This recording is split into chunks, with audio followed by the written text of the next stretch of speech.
صباح الخير او مساء الخير على حسب وقت ما بتشوني. النهارده هنعمل كباب حله، انما حاجه كده عظمه. النهارده هنعمله بطريقه سهله وبسيطه. انا مش عارفه بتسموها بصليه او كباب حله على حسب ما بتسموه. النهارده هنعمله بطريقه انا واثقه ان كنتوا هتجربوها ومش هتبطلوا تعملوا الطريقه ديت.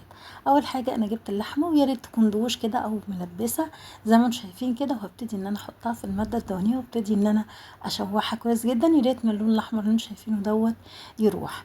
زي ما انتم شايفين كده شوحة كويس جدا بمعلقة سمنة، ولو في حاجة بسيطة من اللي هي او من الدهون مفيش مشاكل. لو مفيش خلاص مفيش مشاكل، هي معلقتين السمنة. هبتدي هنا بقى ان انا احط معلقة صغيرة من التوم، وهبتدي برضو ان انا الف اللحمة مع التوم يا ريت ما اشم ريحتها. هكون محضرة هنا زي ما انتم شايفين كده بشرة طماطم واحدة بس، على حسب طبعا كمية اللحمة. بشرة طماطم، وهبتدي ان انا اقلبها مع مع اللحمه كويس جدا زي ما انتم شايفين كده. وهكون بقى محضره قرن فلفل سبايسي كده حلو. لو عايزه تقطعيه قطع صغيره او تسيبيه صحيح ما فيش مشاكل، انا عملت الاتنين. انتوا عارفين انا بحب الحاجه سبايسي شويه. هبتدي ان انا اشوح اللحمة مع بشرة الطماطم مع الفلفل مع الثوم، ريحتها هتبتدي تطلع خطيرة. وهبتدي هنا اكون محضرة كمية من البصل كده محترمة، ممكن جوليان رفيع او ممكن اللي هي الجوانح او ممكن قطع صغيرة اللي يعجبك. هي كده كده هتدوب مع اللحمة. هكون البصل اللي انا هبتدي ان انا اضيفه على اللحمة، هكون دعكاه كويس جدا بشوية ملح وفلفل اسمر وحبة بسيطة من الحبهان المطحون. ده بيبقى طعمه حلو أوي، بينقل فعلا اللحمة في حتة تانية. اي حاجة يا جماعة بنبتدي ان احنا ندعك البصلة قبل ما نضيفها، حتى صينية البطاطس بتدي طعم تاني وطعم مختلف.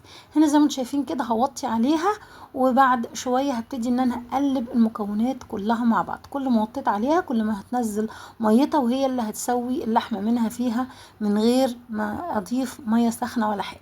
طبيعي انا هنا زودت فلفل اسمر، زودت الملح بتاعي، بس انا ما حطيتش حاجة تاني.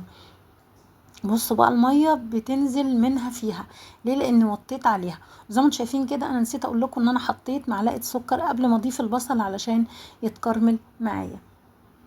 بصوا بقى هتبتدي تنزل ميتها وتبتدي تستوي منها فيها.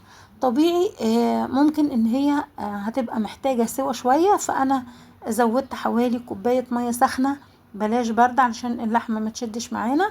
وهبتدي ان انا اضيفها على اللحمه علشان تستوي على الاخر معانا. زي ما انتم شايفين كده ريحتها هايله وبتبقى دايبه دوب. طبعا في ناس ما بتحبش اللحمه دايبه قوي، فخلاص ما فيش مشاكل، انت اللي هتقدري تتحكمي في اللحمه استوت كام في الميه. زي ما انتم شايفين كده هنا خلصت وريحتها خطيره. زي ما انتم شايفين كده طعمها في منتهى الجمال، الصوص بتاعها خطير. ان شاء الله تعجبكم، ولو عجبتكم يا ريت تعملوا لايك وشير واشتراك في القناه، متنسوش تفعلوا الجرس. احلى بصليه او احلى كباب حله ممكن تعملوها بطريقه سهله وبسيطه. عملته معاكم النهارده، تعملي جنبها رز، تعملي جنبها اي نوع من انواع الخضار، اعملي اللي يعجبك. بصراحه هتعجبك جدا لان طعمها هايل واللحمه دايبه دوب فيها، الصوص بتاعها في منتهى الجمال وخطير. زي ما انتم شايفين كده مش محتاجة يا جماعة تدخل الفرن او تحت الشواية خالص، هي طعمها كده في منتهى الجمال، الصوص بتاعها في منتهى الجمال بجد. زي ما انتم شايفين كده عملنا احلى بصلية او كباب حلة على حسب ما انتوا بتسموه، في منتهى الجمال، سهل وبسيط وما بياخدش وقت. زي ما انتم شايفين كده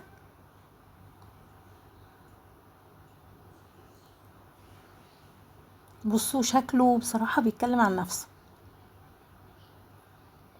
ممكن تعملي البصل احمر او ابيض، بس البصل الاحمر بيدي تسكيرة كده حلوة. وممكن تعملي ميكس ما بين الاتنين، مفيش مشاكل، اعملي اللي يعجبك. بصوا بقى ان شاء الله يعجبكم، كل وصفاتي تعجبكم وسهلة.